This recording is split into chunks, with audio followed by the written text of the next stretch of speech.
Just be mindful of the noise, please. What? Be mindful of the noise. Okay. Hi, good morning. I'm Mel Robbins, and this is Coffee Talk. It's my weekday broadcast where I answer your questions and I share with you all of the tools that I'm using that are helping me stay focused, build my confidence, pursue my dreams. And today I'm really excited because we're going to be answering a question that we get a ton. And if you have a question that you would like for us to research and to answer and to give you advice on, fabulous. All you have to do is leave us a comment on social media, use the hashtag AskMel, tag me, make sure you tag me so we can find you, and you may see your question being answered in a coffee talk coming up real soon. Today we're going to be talking about the secrets that nobody tells you about finding, landing, searching for a job. We're also going to talk about a question that we get a ton. If you're wondering, when is it time to quit your job? When is it time to get out of a toxic work environment? What are the best job search strategies that I should be using? Today's Coffee Talk is for you. And if you've got friends that are going for a job search or friends or family members that are working in a really toxic work environment, and they want to get out, but they're scared to get out, they don't know how to get out, this is a Coffee Talk that you absolutely want to share with them. So to get started, what I'd like to do is I'd like for you to say hello to me. Tell me where you are in the world and where you are watching from so we can say hello. I see we've got folks from Kuwait. I see Uzbekistan, fantastic. Iran. We've got people from all over the world watching this, which makes me so proud and so happy. Hello, Utah. Hi, how are you today? I hope you're having an awesome time. We've got Portugal, we've got London. Oh, we've got Wigs and Makeup. I love you. I love your work. Hello, Houston. Hello, Tampa, Florida. So today, even if you aren't in a situation where you are working for somebody else or you're in a job that you don't like, hello, Connecticut. The advice that you're going to hear today will help you with regardless of what you're doing, whether you're a student, whether you are, I love you too, Wigs and Makeup, mwah, mwah, mwah. Hello, Germany, hello, Miami, hello, India. It's so great to see you here.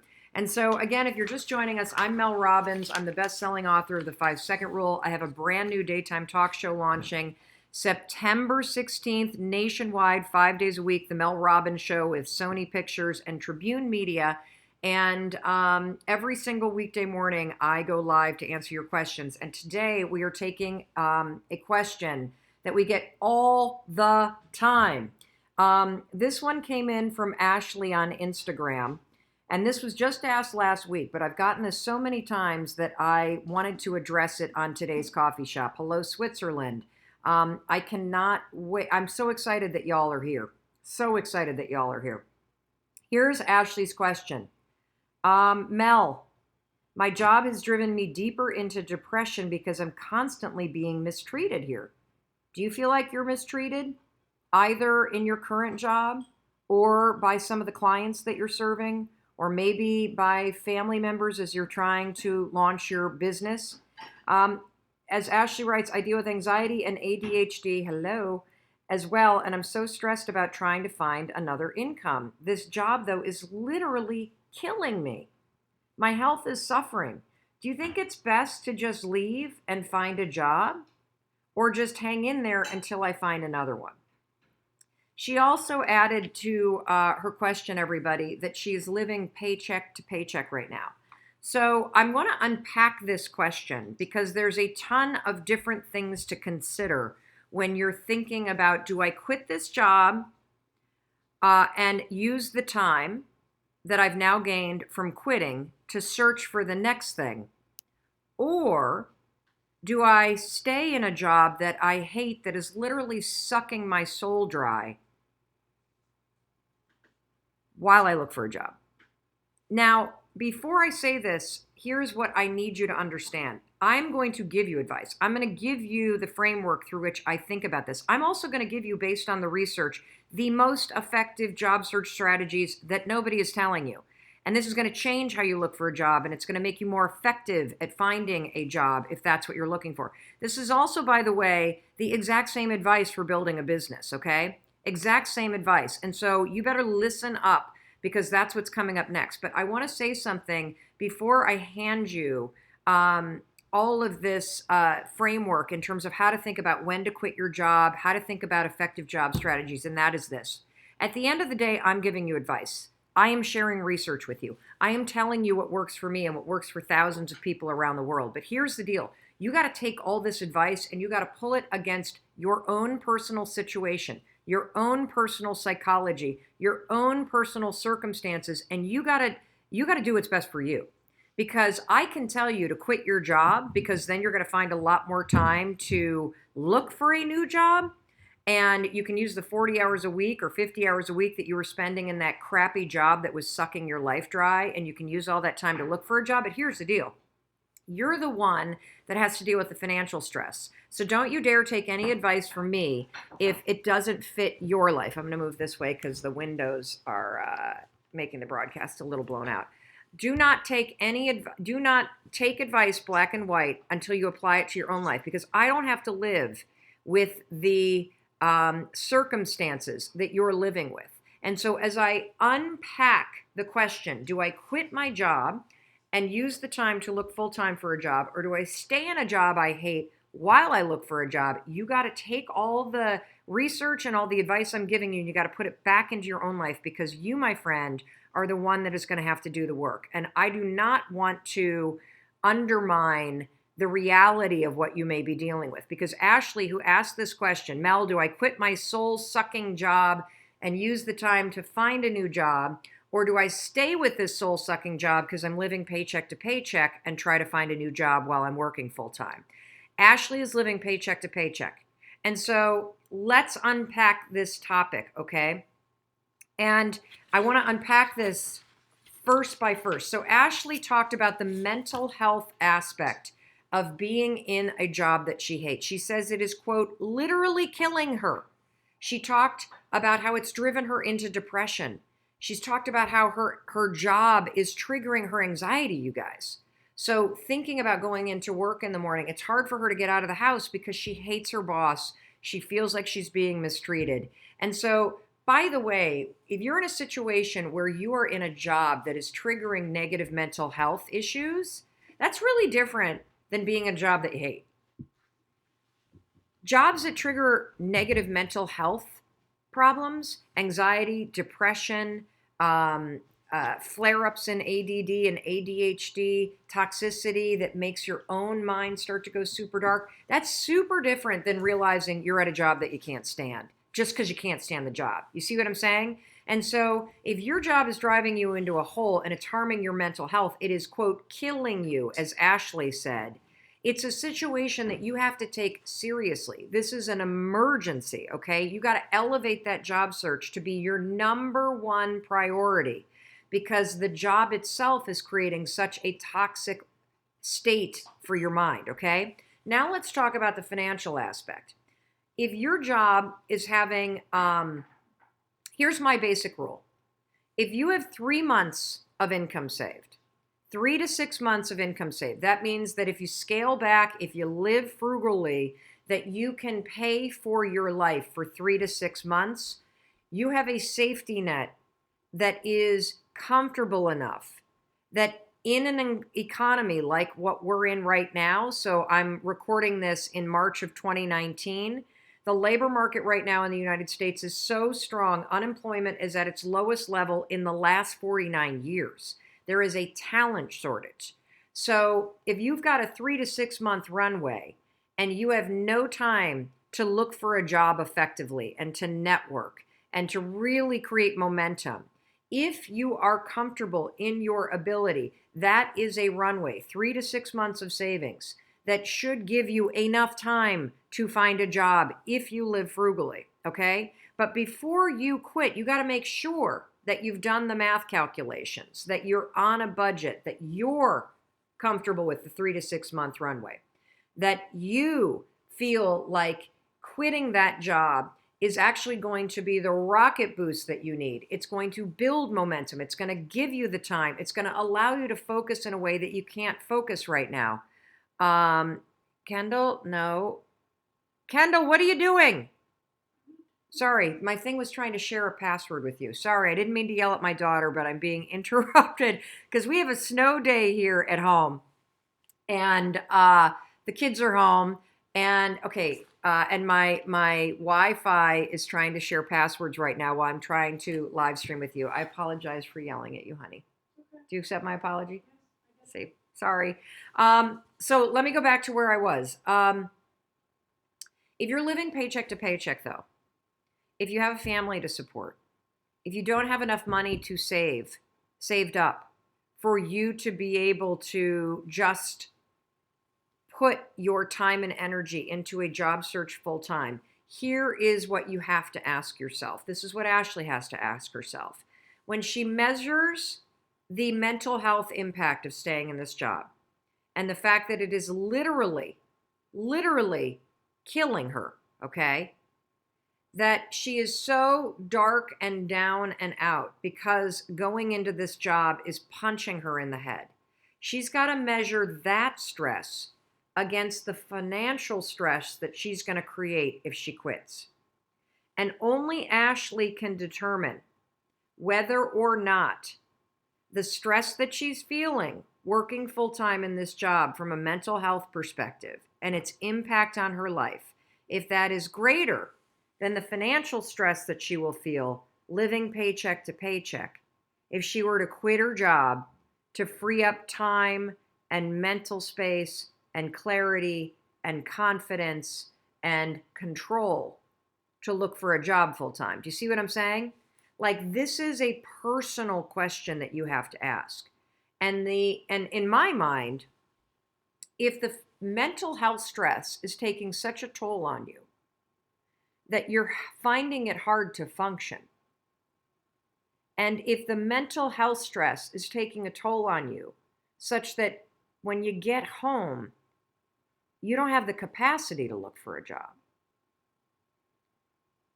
I think you have to look really seriously at quitting your job and figuring out whether it's selling some of your stuff, paring back, quitting TV, maybe asking your family for help or friends for help. You got to figure out how to get yourself a 3-month runway, because it sounds like you are in such a state in this current job that you're not in a place mentally where you can look for a job. But that's only something that you can determine. So the question becomes, guys, listen, is the financial stress that I'm going to put myself under less stressful than the mental stress that I'm in being in this crappy job that I can't stand? And you got to take this advice. You got to take this advice and you got to calibrate it against your own personal circumstances. I love this tattooed man of two. You know why people resist this so much is because they know deep down that they won't work as hard as they need to work to find a job quickly. I quit my job and found a new job within 3 weeks because I worked hard. If I didn't believe that I had the work ethic, I would never have quit, and that's why I think people don't take this kind of advice. I think that's it, but I think it's actually fear. I think it's fear of the unknown. I think it's fear that if I quit my job, I'm not going to be able to find something. And you gotta take what he's saying to heart, everybody. That if you all of a sudden gained 40 to 50 hours, the mental clarity, the happiness, the confidence that comes from getting out of a toxic work environment, and you got a plan B in place where you've done the work on paper to figure out how you're going to survive financially, you got to take that leap of faith. But only you know what's right for you. If it's fear, you got to decide to make a bet on yourself. Are you willing to say, I can figure this out? Are you willing to do the work to make a plan? Because there is nothing worse than being in a toxic environment that's pounding you mentally and emotionally. Makes it very, very, very, very difficult for you to look for and land a job. Now, speaking of that, I want to talk to you about some incredible research related to looking for a job. This is super important, okay? Because so many of you are looking for a job the wrong way. And this goes for selling too, by the way. How many of you are guilty of looking for a job online? You spend all of your time, 80% of your time, researching all of the job search websites, researching Craigslist. If you're trying to build a social selling company, by the way, how much time are you spending looking at things online instead of picking up the phone? I got some research for you that you got to hear, because if you're guilty of looking for a new job by looking online, you got to change your job search strategy immediately. Do you understand that 80% of jobs are not published? 80% of jobs are not published, okay? Yet based on the research, 80% of you are spending your time online looking for a job, and 80% of jobs aren't even published online. You need to understand that the way that you will find a job is through networking. That 1/3 of all hires that are made based on a referral from somebody in-house. So your job, if you are looking for a job, and if you are also trying to grow any kind of social selling business, an MLM, a sell to your friends and to your network marketing business, you need to spend 80% of your time networking. You need to spend 80% of your time having conversations with people, reaching out to people. You need to spend 80% of your time trying to connect with human beings to A, get advice, and B, ask them what are some things that they would recommend that you do. If there are companies that you would love to work for, do you know what you need to spend 80% of your time doing? Networking your way, one conversation at a time, to find people that are working inside the company that you want to be at. Because why? 1/3 of all hires are made by personal referrals from people that are working there. You got that? So you need to change the way you're looking for your job right now. Right now. And I want you to take faith in knowing that 80% of jobs aren't even published, which means if you were to find time, whether you're working full time, whether you quit that toxic job and you now create 40 to 50 hours a week where you can put in the hard work to network, you got to spend 80% of your time reaching out to people. You don't need to meet with them in person. Tell them that you just want to get on the phone for 5 minutes and get some advice about your job search, and then have a couple companies in mind that you're interested in working for. Ask them if they know anybody there. Ask them if they have any advice for you about what they would be doing if they were in your situation. Ask them if there's anybody else that they know that might be in that vertical, whether it's health and wellness, or whether it's financial services, or whether it is, selling cars, or whether it is working in the restaurant business. Do you know anybody that works in that industry? And would you mind emailing them with me on copy, and I'll take it from there. And all you're trying to do is get people on the phone to talk to you for 5 minutes. That's it. Do you get it? Stop using online searches as a way to hide from doing the work that actually works, which is networking. And for those of you that are listening to this and you're in a dead-end job, or a job that you hate, or you're at a point in your career where you want to pivot and you're thinking about starting a business, and now I'm starting to trigger you into thinking, do I quit my job? Do I keep my job? Do I quit my job? Do I keep my job? Will I build this business? Adam Grant, the youngest tenured professor at University of Pennsylvania. He's a professor at Wharton School of Business. He's a best-selling author. He has a really cool piece of research. People who keep their day job while starting a company are 33% less likely to fail than the ones who go all in. Let me say that statistic in a more positive way. 66% of people are more likely to succeed when they keep their day job. And here's why. When you go all in too soon on a new venture, you put all the financial pressure on your new venture. The best thing to do is to keep your day job and work at nights on your new venture so you mitigate risk. You should also do that with a job search until it gets to the point where you've built momentum in your job search, where the confidence that you feel and the financial runway that you have and the time that you need to keep the momentum going is greater than the stress of your job. So again, back to Ashley's question. If you're in a shitty job and you hate it and it's killing you mentally and you're wondering, when do I quit? When do I quit? When do I quit? You quit when A, you have a financial runway that you're confident in. So you've done the planning so that you can afford to quit and take those 40 to 50 hours a week to spend 80% of your time networking. Remember the research, 80% of jobs are not found online. And 1/3 of all hires are from an internal referrer. You got that? So 80% of your time should be spent networking. So that's when you quit your job. Or if the mental health damage of your current job is so bad you can't even look for a new job. When it gets that desperate, it's time to quit and make things desperate and give yourself the mental health break so that you can absolutely find that new job. But remember, it's all about networking. Louise writes on Facebook, I love this topic. I left a very toxic job a year ago through networking, found a job working with amazing people. Networking can feel overwhelming at first. That's right. That's why the way you start networking is write down a paper list. Take out a blank piece of paper and write down everybody that you know on that list.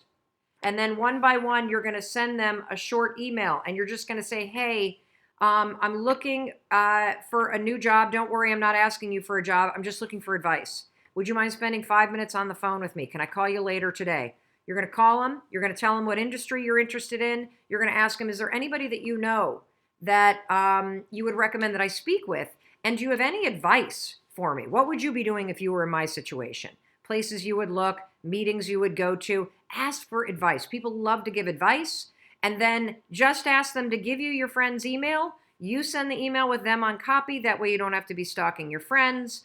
And that's it. Just ask for phone calls. Just ask for phone calls. You don't need to meet with people in order to get them to help you. And oftentimes, scheduling time to meet with them is the hardest part. Getting them on the phone for 5 minutes, the easiest part. You're just asking for advice, and anyone that you know in a particular vertical, healthcare, restaurants, wellness, yoga teachers, anybody in television that you know of, anybody that is in publishing that you know of. And then as you refine your job search and you keep building things out, then what you're going to do is you're going to start asking about specific companies. That's what you're going to do. You got it? But your next job, the one that you're going to love, is going to come based on a referral. You got it?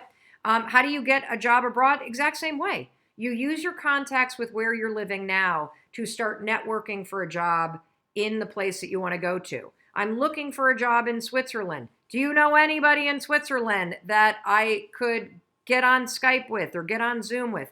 Our daughter wants to work in Spain this summer. And so we are at the moment having her talk to a bunch of people that either lived in Spain or worked in Spain. My brother-in-law happens to do a lot of business in Spain. And so we're starting with the people that we know here. And the vertical we're talking about is Spain. You do it the exact same way. All right, great. Any other questions, Tracy? If you have any other questions, ask them real quick because I've got to wrap this up. I'm in Spain. Hi, Miguel. How are you? If you have any other questions, ask them real quick. V9 Body. I want to quit my job in a toxic environment and work on my business with my husband, but I'm afraid of telling my dad because he got me the job. Here's what I know. Your dad is more interested in you being happy than the fact that he got you that job. And by the way, he didn't get you that job. He got you the connection and you got the job. So what you should do is you should call your dad and you should say, hey, Dad, I love you. I can't thank you enough for helping me get my current job. And that's why I wanted you to be the first one to know. I'm really thinking about leaving and working full time with my husband because that would be what would make me super happy. And I know that's what you want for me. And I wanted to tell you first, since you were the one that was instrumental in getting me this job. Is there anything that you want to say about how you would like me to give my notice or, anything, any opinion that you have about this? I just want to give you a chance to kind of say anything. If you're excited, if you're nervous about me giving notice, just have a conversation with him. That's it. That's it. Let's see. What's my take on ageism? I'm 51. I'm 50. I think that you can, and we're writing a book called Think This, Not That. I'm so excited. It's coming out at the end of the year. And I believe that the only thing that is going to inhibit your ability to get an incredible job is your mindset. And so if you're already thinking this thing that's negative, that, oh, I'm 51, I'm old, I'm this, I'm the other thing, you got to get control of your mindset. You got to stop thinking this and you got to think that thing that's positive, which is 51. I have so much experience. This is awesome. You got to flip the script on what you're saying, because if you're already going into a job search with a negative mindset, you're thinking this stuff that's totally negative, you got to think that stuff that's totally positive. You got to push it to your advantage. You got to understand something. Anybody that doesn't hire you because they think you're too old is not a work environment that you want to be in anyway. And so you got to look at that as a gift, and you got to keep your own mindset in check. All right. Anything else? I don't think so. All right. Tomorrow we are going live. Let me think. We're going to pick a question from today. We're going to go live again tomorrow between 11 and 11:30 a.m. Eastern. So whatever question you got, remember, you go to the comments on social media, you tag us, you use the hashtag AskMel. Make sure you tag us, and we will program Coffee Talk. And look, you're okay. Recent college grad looking for work in Minneapolis, getting sick of rejection letters and all the positions that are interested are not paying well enough, or a job I would hate, such as collections. All right, so here's the deal. First of all, expect 100 rejection letters. So just look at every single one of them as, okay, getting closer and closer and closer. Second, if you're just out of college, you can afford to take a job that pays less, and that that is something that you actually dig, or is in an industry that you're interested in. And you can get a side hustle, because guess what? You're young, and you don't have a house yet, and you don't have children yet, and you don't have a family yet. And yeah, you got student loans, but again, you're young, so you can hustle. You know what I'm saying? And I'm making assumptions about you, but if you're a recent college grad, you're in Minneapolis, we have the lowest unemployment rate in the last 49 years in the United States. And you got to buck up. You're not going to get the first job that you apply for. You got to just keep going and keep going and keep going and hold out for a job doing something that you care about in an industry that you're interested in, and take it for less money, because that's your foot in the door, and that's what you should be doing at your age. And then get a side gig. Get a side gig so that you can make the ends meet while you build skills and you build your network in an industry that you care about, that you're interested, and that you love. All right, I got to go. In case nobody else tells you today, I want to be the one to tell you that I love you and I believe in you. I believe in your ability to get a job, because now you know that 80% of jobs come through networking. 80% of jobs are not posted online. That a third of people that are hired by a company come from somebody inside that recommended them. And so you get off that computer, unless you're sending emails and you're networking, and you get on that phone and you get out there and you network and you meet with people, and you keep going and you keep going and you keep going until you find a job that matches your interest and your heart's desires. You got that? And I believe in your ability to change how you think, so that you don't think this thing that's negative. Oh, I'm 51, I can't get a job. And you start thinking that thing that's positive. Oh, I got so much experience. This is awesome. I'm going to find something amazing. And I also believe in your ability to change the little things that you're doing, which changes absolutely everything that you achieve. So go have an absolutely amazing day. Make sure to ask your Ask Mel questions using the hashtag AskMel. Tag us online so we can find you. Coffee Talk will be about this time, same time tomorrow, and go have a great day. Bye.